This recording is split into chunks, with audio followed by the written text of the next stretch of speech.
ఈరోజు మన ముందున్నటువంటి విశిష్టమైనటువంటి వ్యక్తి నారపరాజు రామచంద్రరావు గారు. ఇది తెలంగాణ భారతీయ జనతా పార్టీ ప్రెసిడెంట్.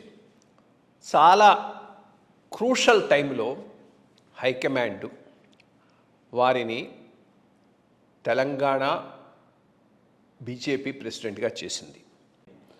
ఫ్యామిలీలో రిలేషన్స్ కూడా అంటే మా ఫాదర్లో ఎవరు కూడా పాలిటిక్స్ లేరు. మా డిస్టెంట్ రిలేటివ్ మా ఫాదర్ అఖిలాజ్ బాజురావు గారు ఉండే. మా ఫాదర్ కజిన్ బ్రదర్ అవుతాడు. ఆయన ఒకటే ఉండే అప్పట్లో మినిస్టర్ కూడా చేశారు. పివి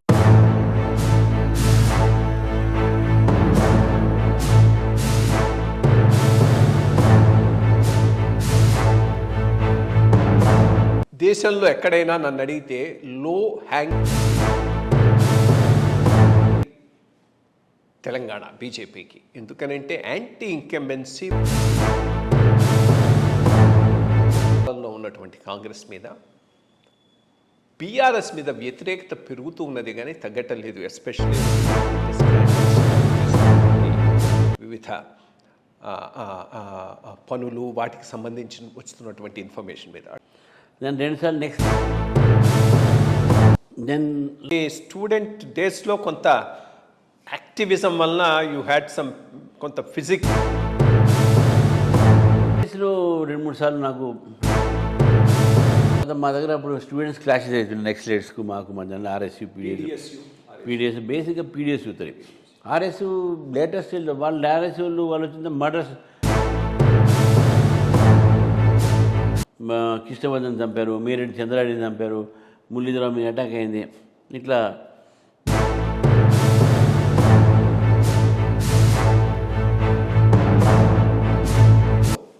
మాట్లాడిన మాటలు చాలా చాలా విలువైనవి. చక్కగా చెప్పారు. ఇన్ఫ్యాక్ట్ ఆ ఫిలాసఫీయే that should lead the BJP తెలంగాణను. నాకు ఏ రకమైనటువంటి ఈ పార్టీని తెలంగాణలో పటిష్టం చేయటానికి నేను తర్వాత అనుకున్నాను, ఇప్పుడు ఎలక్ట్రల్ పాలిటిక్స్ ఎంత కాస్ట్లీ అయిపోయింది. నేను ల్యాండ్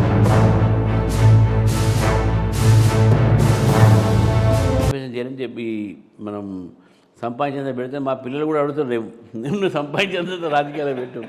ఓట్లు బాగా వస్తున్నాయి, ఎప్పుడు డిపాజిట్ నా లూజ్ కాలే. My performance was that. సిచ్యువేషన్స్లో కూడా పార్టీకు పవనాలు లేనప్పుడు కూడా I got very good number of votes. Bharatiya Janata party గతం కన్నా ఎక్కువ స్ట్రాంగ్ పెరిగింది. మాకు బూత్ స్థాయి నుంచి ఈరోజు ఆర్గనైజేషన్ డెవలప్ అయింది. Every booth we have got 22 members committee.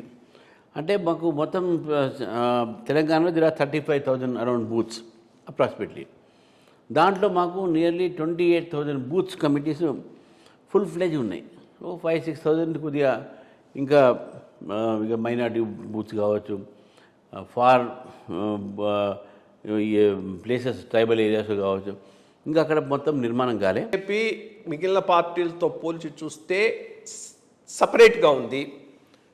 ఇక్కడ క్రమశిక్షణ బెటరు, ఇక్కడ కమిట్మెంట్ బెటరు అనేది general public understanding.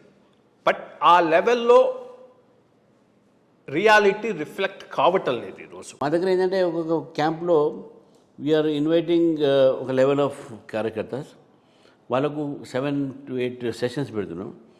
Party history, then ideology, issues మీద, తర్వాత గ్రోత్ ఆఫ్ బీజేపీ ఇది, తర్వాత మనం ఏం చేయాలి ఎట్లా లోకల్ లెవెల్లో, తర్వాత అప్పుడు ఆల్ మన ఐడియాలజీ, బేసిక్ ఐడియాలజీ, దాంతోపాటు డిసిప్లిన్, ఇవి ఇన్కల్కేట్ చేస్తాను.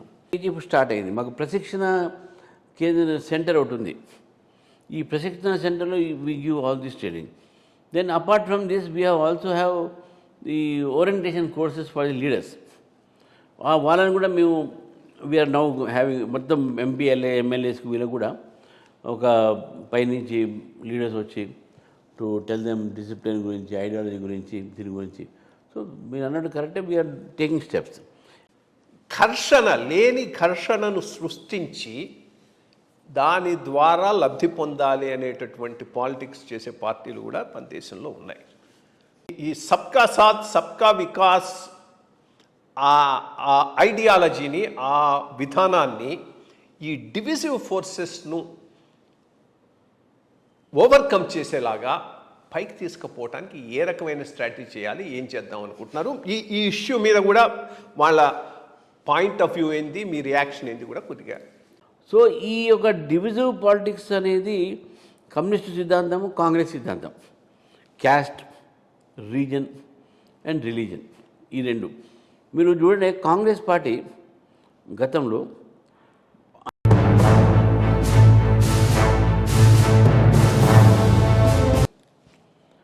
తెలంగాణ కావాలన్నది కూడా కాంగ్రెస్ పార్టీ.